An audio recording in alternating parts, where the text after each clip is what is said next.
কাল কিয়ামতের দিন যখন হাসরবাসী তারা হিসাব কিতাবে লিপ্ত থাকবে, অত্যন্ত পেরেশান হয়রান থাকবে।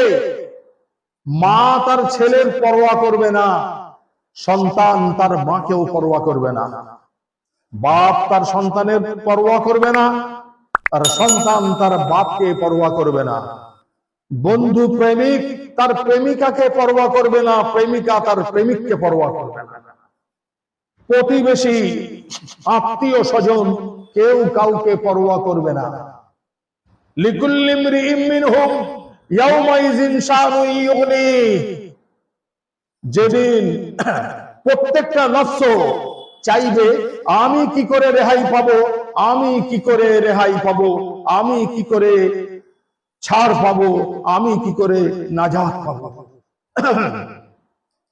সেই আতঙ্কিত দিনে, যেদিন কোনো মালও কাজে আসবে না, কোনো আওলাদও কাজে আসবে না, কোনো সম্পদও কাজে আসবে না, সেই দিন মানুষ হয়রান এবং পরেশান থাকবে হিসাব কিতাব নিয়ে। সেই সময় আরশে কুরসির তলদেশে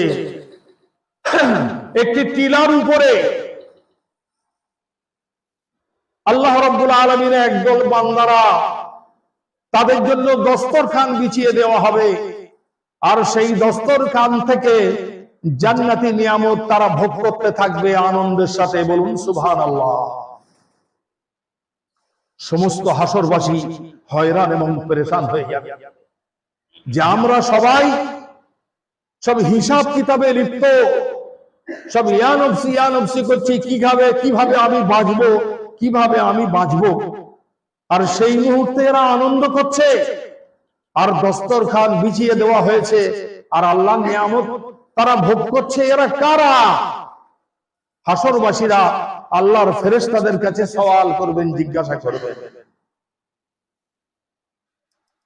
আল্লাহর ফেরেশতারা তাদেরকে উত্তরে বলবেন যে এরা হচ্ছে দুনিয়ায় থাকাকালীন আল্লাহর সন্তুষ্টির জন্য সিয়াম সাধনা করেছিল এবং রোজা রেখেছিল। বলুন সুবহানাল্লাহ।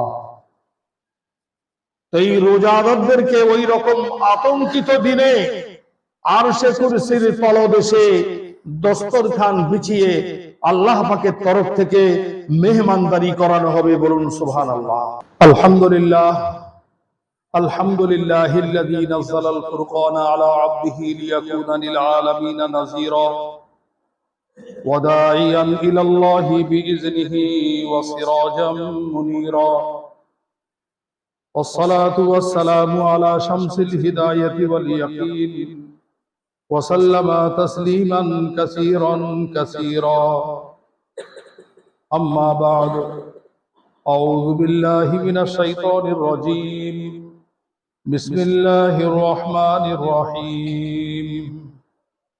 شهر رمضان الذي أنزل فيه القرآن هدى للناس وبينات من الهدى والفرقان فمن شهد منكم الشهر فليصم. صدق الله العظيم. উপস্থিত সমবেত সম্মানীয় মুসল্লি ভাইগণ, আল্লাহ রাব্বুল আলামিন আমাদেরকে বড় ভালোবেসে, করুণা করে, দয়া করে আমাদের দুনিয়াবি জিন্দেগির হায়াতকে বরকরার রেখে সারা 12 মাসের মধ্যে এবছরের পবিত্র রমজানুল মুবারক পাইয়ে দিয়েছেন। সবাই শুকরিয়া হিসেবে বলি আলহামদুলিল্লাহ। সেই পবিত্র রমজানুল মুবারকের দ্বিতীয় জুমাতে এবং পবিত্র রমজানুল মুবারকের দ্বিতীয় আশারতে, দ্বিতীয় 10 দিনের প্রথম জুমাতে আমাদেরকে জুমার নামাজ প্রতিষ্ঠা করার জন্য, তার পূর্বে খুতবা শোনার জন্য এবং তার পূর্বে কিছু মূল্যবান কথা শ্রবণ করার জন্য তৌফিক দান করেছেন। সবাই শুকরিয়া হিসেবে বলি আলহামদুলিল্লাহ। আল্লাহ রাব্বুল আলামিন আমাদেরকে পবিত্র রমজানুল মুবারক যে দান করেছেন, আল্লাহ পাকের তরফ থেকে বিরাট বড় নিয়ামত স্বরূপ। যে নিয়ামতের শুকরিয়া আদায় করে শেষ করা যাবে না। একটা হাদিস শরীফের মধ্যে এসেছে যে বিশ্বনবী রাহমাতুল লিল আলামিন সাল্লাল্লাহু আলাইহি ওয়াসাল্লামের একজন সাহাবী পবিত্র রমজানুল মুবারকের পূর্বে শহীদ হয়ে গিয়েছেন। শহীদের দরজা তো অনেক উচ্চে। আল্লাহ রাব্বুল আলামিন যে শহীদ সম্পর্কে বলেছেন, ওয়ালা তাকুলু লিমান ইউকতালু ফি সাবিলিল্লাহি আমওয়াত, যারা আল্লাহর রাস্তায় জিহাদ করতে করতে শহীদ হয়ে গিয়েছে তাদেরকে তোমরা মৃত বলো না, আমার কাছে তারা হচ্ছে সজীব এবং জিন্দা। বলুন সুবহানাল্লাহ। তো আল্লাহ রাব্বুল আলামিন শহীদের কত বড় মর্যাদা দান করেছেন। পবিত্র রমজানুল মুবারকের পূর্বে জিহাদে একজন সাহাবী শহীদ হয়ে গিয়েছেন, আর আরেকজন সাহাবী তিনি পবিত্র রমজানুল মুবারকের পরে এমনি ইন্তেকাল করেছেন, শহীদ হয়ে নয়। পবিত্র রমজানুল মুবারকের রোজা রেখেছেন, যথাযথ রমজানুল মুবারককে কদর করেছেন, সম্মান দিয়েছেন। তারপরে পবিত্র রমজানুল মুবারক পার হয়ে যাওয়ার পর তিনি ইন্তেকাল করেন। অপর এক সাহাবী তিনি খোয়াবের মধ্যে দেখছেন যে এই দুজন ব্যক্তির মধ্যে জান্নাতে যাচ্ছে দ্বিতীয় জন। বলুন সুবহানাল্লাহ। যিনি রমজান মাস পেয়েছেন, আল্লাহ রাব্বুল আলামিন তাকে সর্বপ্রথম জান্নাত দান করেছেন। বলুন সুবহানাল্লাহ। খোয়াব দেখনে ওয়ালা সাহাবী তিনি আশ্চর্য হয়ে গিয়েছেন যে ব্যাপারটা কি, শহীদের দরজা তো অনেক উচ্চে। তিনি বিশ্ব নবীর কাছে গিয়ে খোয়াব পুরো বর্ণনা করলেন এবং বললেন যে আমি আশ্চর্য হয়ে যাচ্ছি হুজুর, যে একজন শহীদের থেকে সাধারণ ব্যক্তি তিনি কিভাবে আগে জান্নাতে যান। বিশ্ব নবী রাহমাতুল লিল আলামিন সাল্লাল্লাহু আলাইহি ওয়াসাল্লাম ইরশাদ করলেন যে আল্লাহ পাক শহীদের যে মর্যাদা, তার যে তকওয়া, তার স্তরই রেখেছেন, কিন্তু পবিত্র রমজানুল মুবারকের মর্যাদা হচ্ছে এই উম্মতের জন্য সর্বোচ্চ মর্যাদা। যে ব্যক্তি একটা রমজান পেয়ে গেল আর সেই রমজান মাসকে পরিপূর্ণভাবে সে যথাযথ পালন করলো এবং তার কদর করলো, সম্মান করলো, আল্লাহ রাব্বুল আলামিন তার মর্যাদা অনেকখানি বাড়িয়ে দেন। বলুন সুবহানাল্লাহ। তো যে ব্যক্তি পবিত্র রমজান মাস পেয়েছে, শহীদ তো সেই রমজান মাস পায়নি, যার কারণে রমজান মাসের বদৌলতে তার ওসিলায় আল্লাহ পাক তাকে অগ্রিম জান্নাত দান করেছেন। বলুন সুবহানাল্লাহ। সেই পবিত্র রমজানুল মুবারক আল্লাহ পাক আমাদেরকে নিয়ামত স্বরূপ দান করেছেন। বলুন সুবহানাল্লাহ। এই পবিত্র রমজান মাস বড় খুশি ও আনন্দের মাস, বড় খুশি ও আনন্দের মাস। আবার এক দলের জন্য, একটা জামাতের জন্য, একটা দলের জন্য এই মাসটা হচ্ছে লানাতের মাস, অভিশাপের মাস। এই সম্পর্কে বিশ্বনবী রাহমাতুল লিল আলামিন সাল্লাল্লাহু আলাইহি ওয়াসাল্লামের পক্ষ থেকে দুটি হাদিস পাওয়া যায়। তার মধ্যে একটা হাদিসের মধ্যে রমজান মাস পেয়েও তাদের জন্য বদদোয়া করা হয়েছে। সেই দিক দিয়ে এই মাসটা হচ্ছে তাদের জন্য লানাতের মাস, অভিশাপের মাস। হযরতে কাব ইবনে উজরা রাদিয়াল্লাহু তাআলা আনহু বিখ্যাত সাহাবী বর্ণনা করছেন যে একবার বিশ্ব নবী রাহমাতুল লিল আলামিন সাল্লাল্লাহু আলাইহি ওয়াসাল্লাম তিনি আমাদের সবাইকে বললেন, তোমরা মেম্বরের কাছাকাছি চলে এসো। এই কথার অর্থ হলো এই যে আমি তোমাদের সামনে কোনো গুরুত্বপূর্ণ কথা বা বক্তব্য রাখতে চাচ্ছি, সেই কারণে সবাই কাছাকাছি চলে এসো। আর এটাই হচ্ছে নিয়ম। আমরা কি করি, বয়ানকারী বক্তা যখন তিনি বক্তব্য রাখেন, তো তার বক্তব্য শোনার জন্য অন্যজনকে ঠেলে দিই, তুই আগে যা, আমি পিছিয়ে পড়ব। কিন্তু বক্তা তিনি কোরআনে পাঠ থেকে, হাদিস পাঠ থেকে তো আলোচনা করবেন, তার কথা তো অত্যন্ত মূল্যবান। সে ব্যক্তি যত নগণ্য হোক, তার যে পবিত্র বাণী তো আল্লাহর বাণী, তার জবান দিয়ে যা কিছু বার হচ্ছে সে তো বিশ্ব নবী সাল্লাল্লাহু আলাইহি সাল্লামের বাণী। সেই কোরআনে পাকের বাণী, বিশ্বনবী সাল্লাল্লাহু আলাইহি ওয়াসাল্লামের বরকতপূর্ণ বাণী দামি এবং মূল্যবান মনে করে শ্রোতাদের উচিত বক্তার একেবারে কাছাকাছি চলে আসা। বক্তার একেবারে কাছাকাছি চলে আসা। আসলে লাভ কি হবে? তার তাওয়াজ্জুটা, তার খেয়ালটা অন্যদিকে যাবে না, বক্তার দিকে যখন সে মোতাওয়াজ্জা হয়ে যাবে, তার সেই কথাগুলো কানের মধ্যে সুন্দরভাবে ঢুকবে আর অত্যন্ত গভীরতায় পৌঁছে দেবে, তার উপরে আমল করা তার জন্য সহজ হবে। সেই কারণে যখন কোনো মূল্যবান কথা হবে হাদিস এবং কোরআনের, উচিত আমাদের কি যত দূর সম্ভব একেবারে বক্তার কাছাকাছি এসে জমে যাওয়া। বলুন সুবহানাল্লাহ। তো বিশ্ব নবী রহমাতুল্লিল আলামিন সাল্লাল্লাহু আলাইহি সাল্লাম কি বললেন? তোমরা সবাই মেম্বারের কাছে চলে এসো। হযরতে কাব ইবনে উজরা বলছেন যে আমরা সবাই মেম্বারের একেবারেই কাছে চলে গেলাম। বিশ্ব নবী রহমাতুল্লিল আলামিন সাল্লাল্লাহু আলাইহি ওয়াসাল্লাম তিনি মেম্বারের প্রথম ধাপের উপরে পা দিয়ে বললেন আমিন। তারপরে দ্বিতীয় ধাপের উপরে পা দিয়ে বললেন আমিন। তৃতীয় ধাপের উপরেও কদম রেখে বললেন আমিন। বলুন সুবহানাল্লাহ। যখন তিনি বক্তব্য রাখার পরে নিচেই নেমে আসলেন, তো বর্ণনাকারী বলছেন যে আমরা প্রশ্ন করলাম, ইয়া রাসূলুল্লাহ, ইয়া হাবিবাল্লাহ, আজকের আপনার কাছ থেকে এমন একটি আচরণ দেখেছি ইতিপূর্বে কোনোদিন এই আচরণ দেখিনি, এর কারণ কি? বিশ্বনবী রাহমাতুল্লিল আলামিন সাল্লাল্লাহু আলাইহি ওয়াসাল্লাম ইরশাদ করলেন যে এখনই আমার কাছে হযরতে জিবরিল আমিন এসেছিলেন।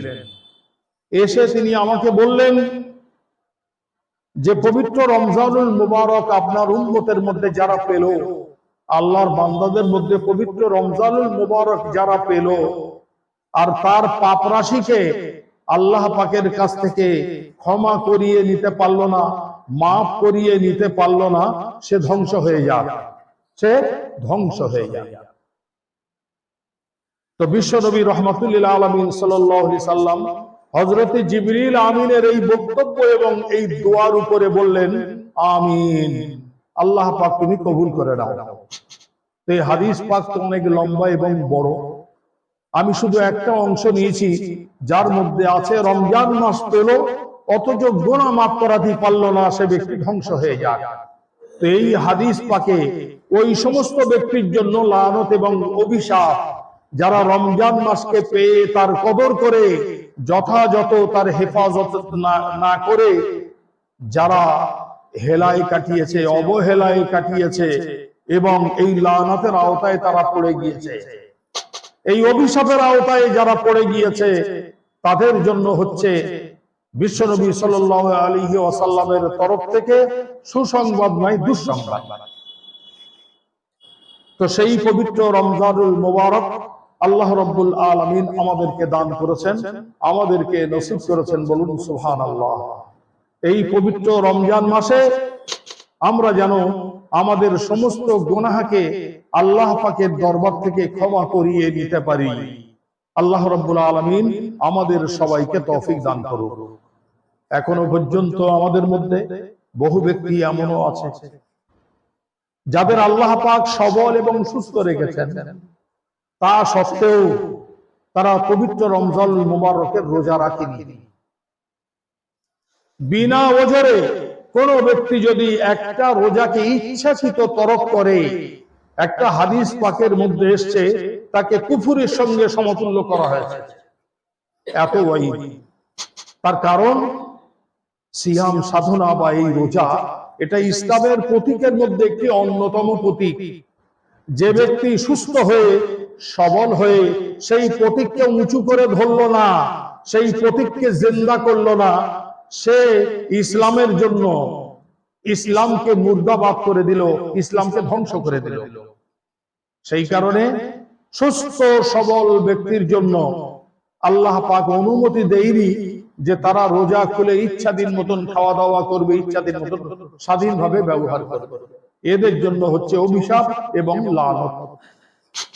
সেই কারণে পবিত্র রমজান মাসের এখন যে সময়টুকু বাকি রয়েছে, যারা আমরা পবিত্র রমজান মাস থেকে গাফেল হয়ে আছি, তাদের উচিত কি সতর্ক হয়ে যাওয়া এবং সজাগ হয়ে যাওয়া, যাতে রমজান মাসের প্রত্যেকটা মুহূর্ত আমরা কাজে লাগাতে পারি। আল্লাহ পাকের তরফ থেকে, বিশ্ব নবীর তরফ থেকে যে সুসংবাদ গুলো এসছে সেগুলো যেমন আমরা হাসিল করতে পারি, গ্রহণ করতে পারি। আল্লাহ রাব্বুল আলামিন আমাদের সবাইকে তৌফিক দান করুন। সেই সাথে সাথে পবিত্র রমজানুল মুবারকের মধ্যে একটি অতিরিক্ত আমল আছে, তারাবির নামাজ। আমি ইতিপূর্বে আপনাদেরকে আগেই শুনিয়েছি এবং বলেছি যে এই তারাবির নামাজটা হলো সুন্নতে মুআক্কাদা।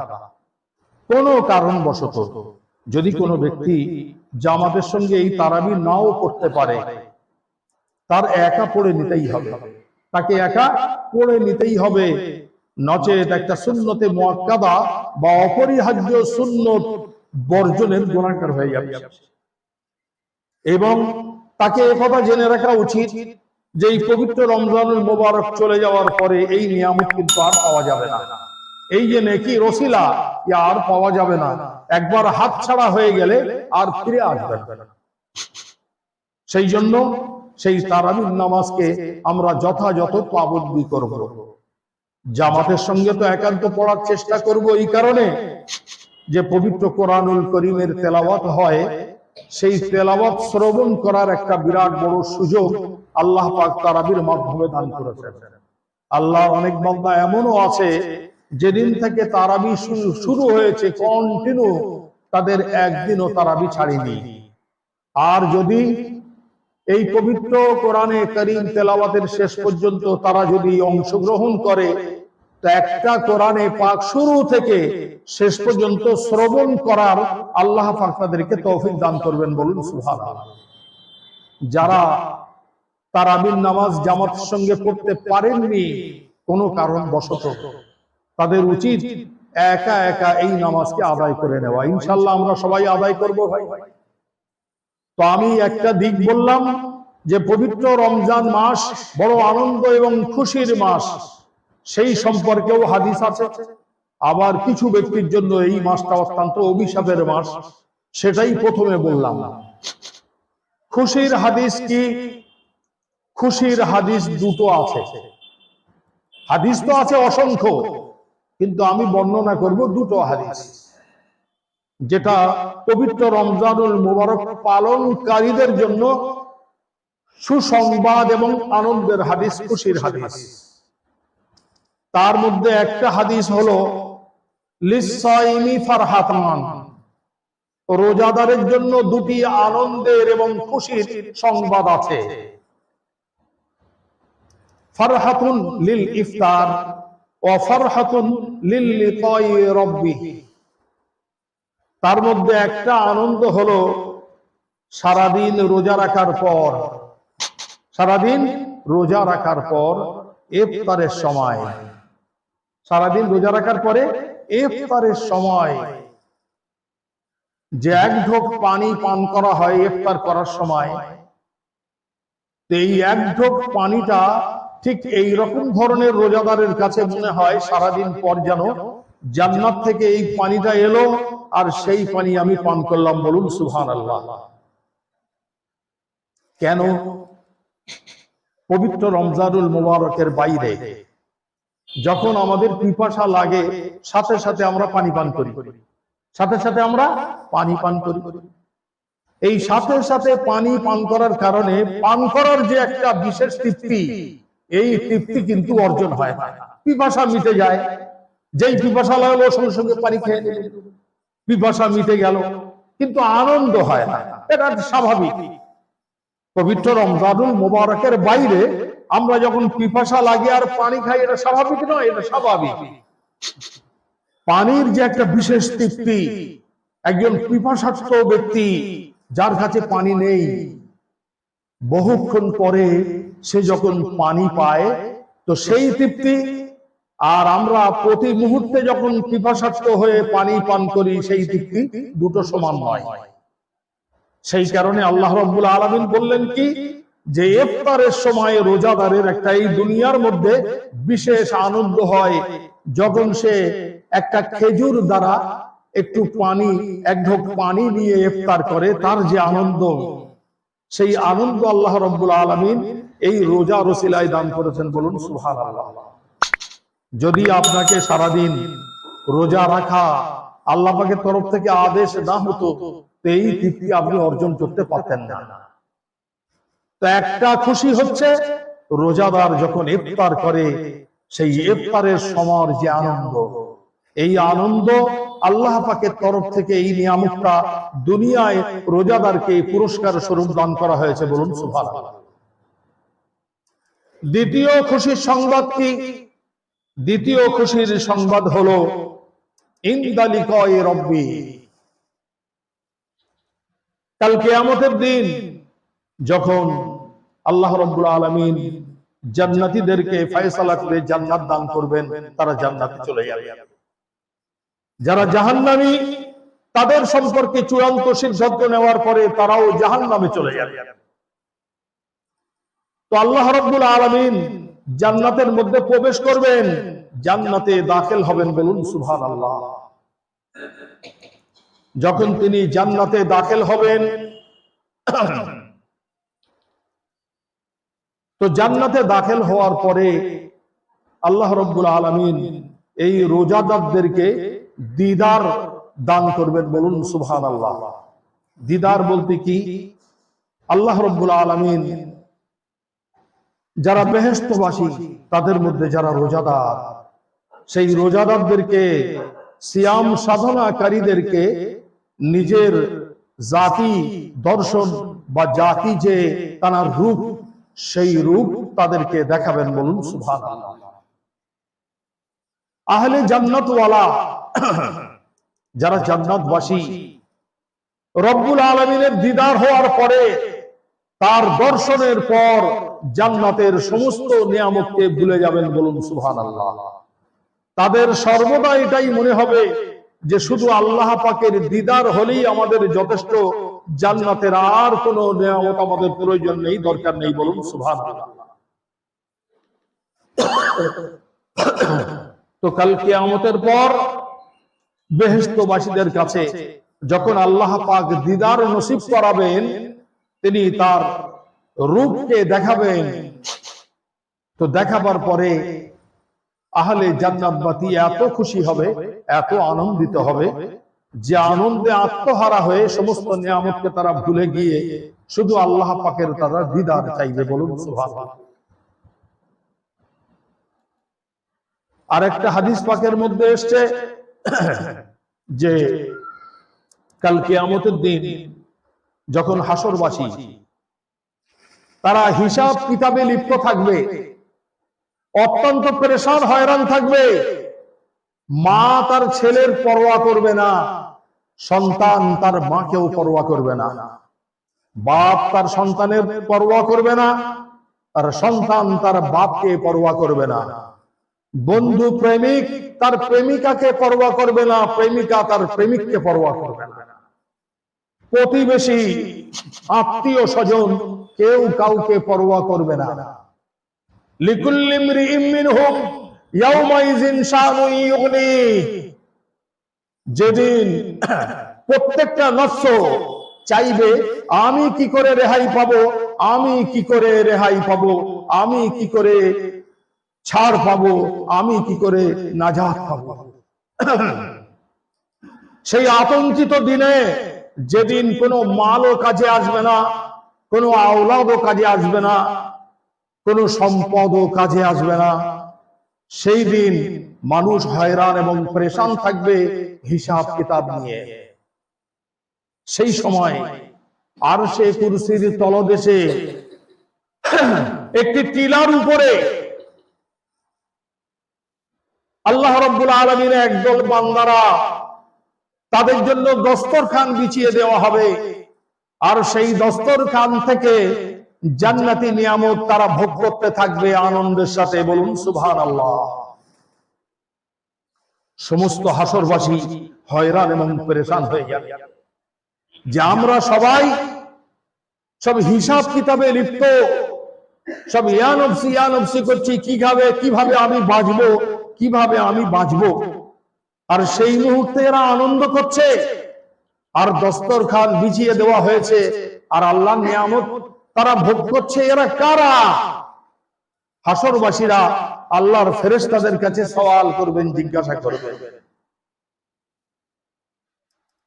আল্লাহর ফেরেশতারা তাদেরকে উত্তরে বলবেন যে এরা হচ্ছে দুনিয়ায় থাকাকালীন আল্লাহর সন্তুষ্টির জন্য সিয়াম সাধনা করেছিল এবং রোজা রেখেছিল। বলুন সুবহানাল্লাহ। এই রোজাদারদেরকে ওই রকম আতঙ্কিত দিনে আরশে কুরসির তলদেশে দস্তরখান বিছিয়ে আল্লাহ পাকের তরফ থেকে মেহমানদারি করানো হবে। বলুন সুবহানাল্লাহ। আরো একটি হাদিস পাকের মধ্যে এসেছে যে হযরতে আবু হুরায়রা রাদিয়াল্লাহু তাআলা আনহু থেকে বর্ণনা, বিশ্ব নবী রাহমাতুল লিল আলামিন সাল্লাল্লাহু আলাইহি ওয়াসাল্লাম ইরশাদ করছেন যে আমার উম্মতের মধ্যে পবিত্র রমজানুল মুবারক উপলক্ষে 5টি পুরস্কার বা বৈশিষ্ট্য দান করা হয়েছে। বলুন সুবহানাল্লাহ। যে বৈশিষ্ট্যটা ইতিপূর্বে কোন উম্মতকে দান করা হয়নি। ইতিপূর্বে সমস্ত উম্মত এবং নবীর জন্য রোজা ছিল, আপনারা শুনেছেন। আর আমাদের জন্য আল্লাহ পাকের তরফ থেকে সিয়াম সাধনা বা রোজা আছে। কিন্তু এই উম্মতের জন্য পবিত্র রমজানুল মুবারক উপলক্ষে যে বৈশিষ্ট্য দান করা হয়েছে পূর্বের কোন উম্মতকে দান করা হয়নি।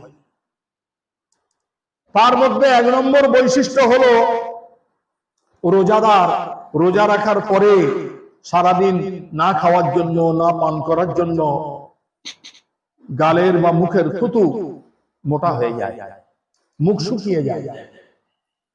এই শুকিয়ে যাওয়ার কারণে মুখে একটা গন্ধ তৈরি হয়।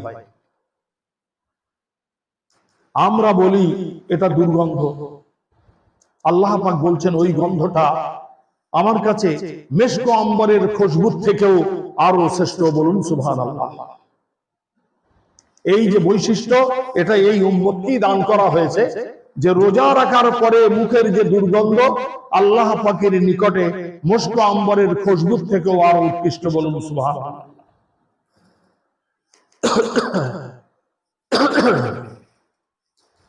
পবিত্র রমজান মাসের যারা রোজা রাখে, সিয়াম সাধনা করে, দ্বিতীয় পুরস্কার সমুদ্রের মাছেরা তাদের জন্য আল্লাহ পাকের দরবারে রহমত এবং মাগফিরাতের দোয়া করেন। বলুন সুবহানাল্লাহ। এই দোয়া কতক্ষণ পর্যন্ত চলতে থাকে? বলছে ইফতার পর্যন্ত।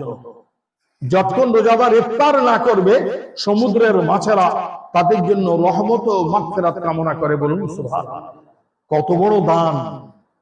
যে মাছ আল্লাহর প্রাণী, আল্লাহর সৃষ্টি, তারা নিষ্পাপ, সেই নিষ্পাপদের দোয়া কোনদিন আল্লাহ পাক ফেরায়? তারা রোজাদারদের জন্য দোয়া চায় যে আয় আল্লাহ, তোমার জন্য যারা রোজা রেখেছে, তোমার ভয়ে, তোমার সন্তুষ্টির জন্য, তোমার নিকটতম হওয়ার জন্য তুমি তাদেরকে মাফ করে দাও এবং সেই সাথে সাথে তাদের প্রতি তুমি করুণা করো, রহমত বর্ষণ করো। বলুন সুবহানাল্লাহ। এই দোয়া ইফতার পর্যন্ত চলতে থাকে। এটা এই উম্মতের বিশেষত্ব, এই উম্মতের বৈশিষ্ট্য। 3 নম্বর, জান্নাত প্রতিদিন রোজাদারদের জন্য সুসজ্জিত করা হয়। প্রতিদিন জান্নাতকে সাজানো হয়। জান্নাত আল্লাহ পাককে জিজ্ঞেস করে যে প্রতিদিন আমাদেরকে সাজানো হচ্ছে, এর কারণ কি? কি ব্যাপার? কারা আসবে? আল্লাহ রাব্বুল আলামিন বলে জান্নাতকে সম্বোধন করে যে তোমাদের কাছে একটা বিশেষ অতিথি আছে, তোমাদের কাছে আসতে চলেছে একটা বিশেষ অতিথি। তারা দুনিয়ার কষ্ট ক্লেশকে ত্যাগ করে খুব সত্বরে তোমাদের কাছে আসবে। সেই তাদের জন্য তোমাদেরকে আমি এত সুসজ্জিত করছি, সাজাচ্ছি। আমরা সবাই জানি যে আমাদের কাছে, আমাদের এলাকায় যখন কোনো বিশেষ অতিথি আসে, প্রধানমন্ত্রী, রাষ্ট্রপতি বা এরকম বিশেষ উচ্চ পর্যায়ের কোনো অতিথি আসে, তো তার জন্য আমরা কি করি? প্যান্ডেল করি, এবং এলাকা খালি করে সুসজ্জিত একটা ময়দান করি, তাকে অনেক রকম ভাবে সাজানো হয়। কিসের জন্য? নির্দিষ্ট ডেট আসার পরে সেই অতিথি আসে, তার জন্য 1 মাস আগে থেকে তার প্রস্তুতি নেওয়া হয়। আল্লাহ রাব্বুল আলামিনের দরবারে এই রোজাদারেরা, এই সিয়াম সাধনাকারীরা বিশেষ এবং বিশেষ মানে কি শ্রেষ্ঠ অতিথি। আল্লাহ রাব্বুল আলামিন এদেরকে আপ্যায়ন করার জন্য, এদের আতিথ্যতা করার জন্য জান্নাতকে প্রতিদিন সুসজ্জিত করেন আর তাকে সম্বোধন করে বলেন যে আমার বান্দারা এই কষ্ট ক্লেশকে ত্যাগ করে খুব সত্তরে তোমার ঘরেই আসবে। বলুন সুবহানাল্লাহ। আল্লাহ রাব্বুল আলামিন আমাদেরকে যতটুকু শুনিয়েছেন, যতটুকু বলিয়েছেন, তার উপরে সবাইকে আমল করার তৌফিক দান করুন।